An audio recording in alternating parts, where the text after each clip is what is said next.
The city lights blinked like curious eyes as Susan led the disoriented girl through narrow streets, her market bag swinging gently with each step. Cinderella, still rubbing tears from her cheeks, followed silently, confused, and glass heels glinting under the neon sides of late-night cafes and laundry shops. Susan's apartment was small but full of warmth. It smelled like cinnamon and old books, and there was a pet ginger cat lazily sprawled on the couch, eyeing Cinderella with mild suspicion. "Make yourself at home, dear. I will fix us something warm," Susan said gently, removing her coat and placing it over a chair. She walked into the kitchen, humming a soft, jazzy tune.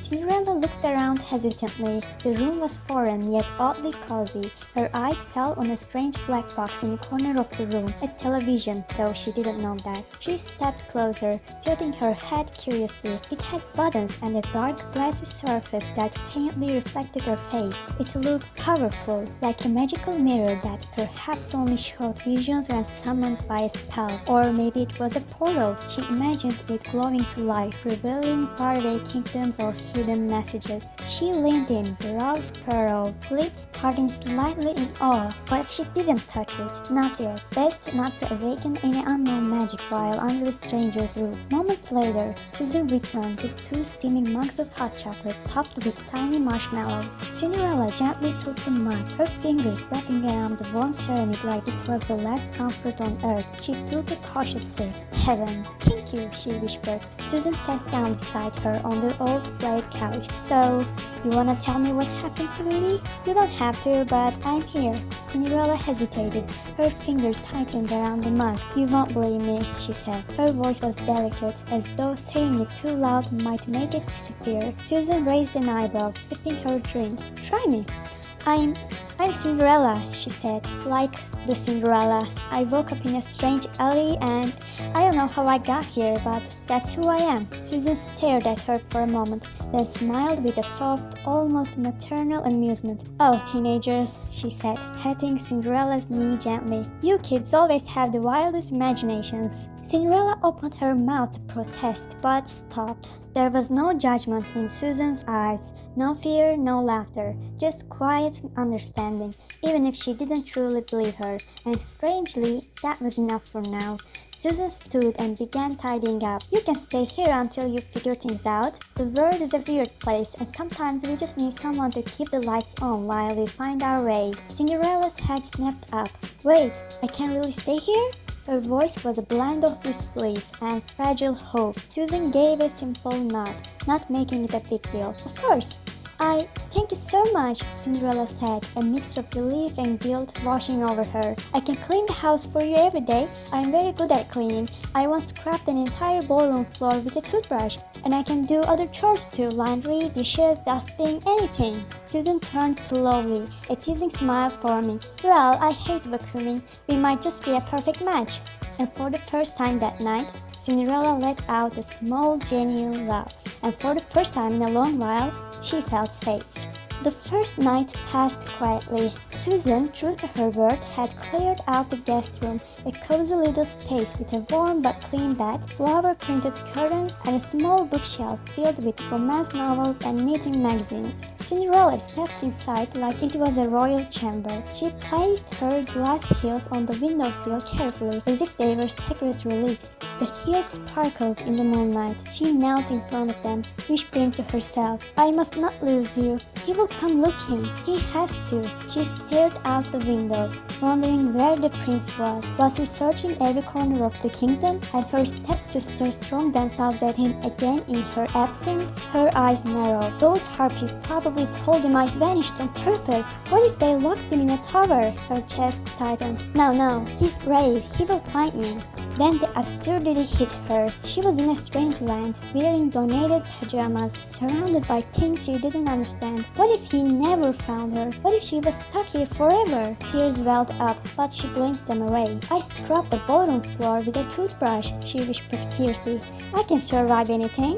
The next morning, Susan had left early for work, but Cinderella was left with clear instructions. "There is food in the fridge, and you can watch some TV if you are bored. Channel 7 has the cooking shows you might like." Cinderella had nodded, pretending to understand. "TV? channel. Hours later, the black box in the living room flickered to life on its own. Susan must have set a timer. Cinderella froze as screams erupted from the screen. Explosions! Cars flying through the air! People running! She gasped and leaped back. "Susan!" she shrieked, clutching the broom. "There's a sorcerer in the house! People are trapped inside this magic window!" She grabbed the remote like a weapon and pointed it at the screen. Susan, having returned just in time, burst out laughing so hard she nearly dropped her groceries. "Oh, darling, that's just television. It's not real." Cinderella looked betrayed. "They looked very real. I saw one man cry when his sword was taken." "That's a movie, sweetie." She squinted suspiciously. "Is that short for movie magic?" Susan chuckled. "No, well, maybe in a way. It's called Netflix." Cinderella gasped. "Netflix? Is that the name of the sorceress who imprisons people in a black box?" Susan was wheezing now, tears in her eyes. No, Netflix is a magical library for your magic window." Cinderella crossed her arms. "Your world is terrifying." By the fourth day, Cinderella's t-shirt, now resembling a mop that had been in a fight, was no longer acceptable. Susan decided it was time. "We are going shopping," she announced. So, off to shopping center they went.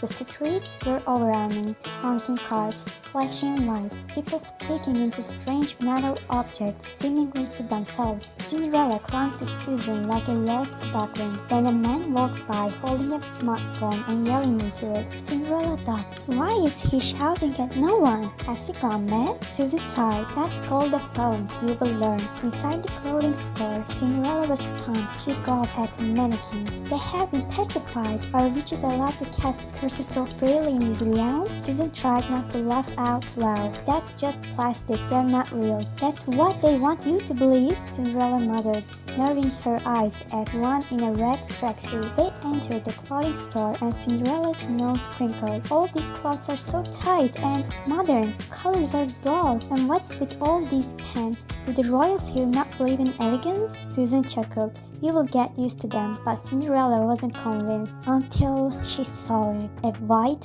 pleated skirt glowing under the store lights like a divine beacon. Her jaw dropped. This is virtue of royalty." She rushed to the changing room, tried it on, and spun in front of the mirror. "Look at me, I am a princess again." Her face softened, lost in a daydream. She ended up buying the skirt. For the top, she picked a light blue strap blouse. Simple yet elegant. When they reached the shoe section, Susan held up a few modern sneakers and sandals, but Cinderella clutched her glass heels. "These stay with me, always." Susan gave up with a smile. On the way home, Cinderella continued to glance around curiously, marveling at traffic lights, escalators, and people walking their dogs. They stopped for a cafe, which Cinderella sipped cautiously, then immediately spat. "This is poison. Who drinks this?" Susan shrugged. "Welcome to adulthood." As they walked home, Cinderella looked around at the city again, this time with a little less fear. She still didn't understand most of it. The glowing signs, the tiny dogs in sweaters, the robots that delivered food on wheels, but she was beginning to see something else. This world, it wasn't all bad. It was weird, but so was she.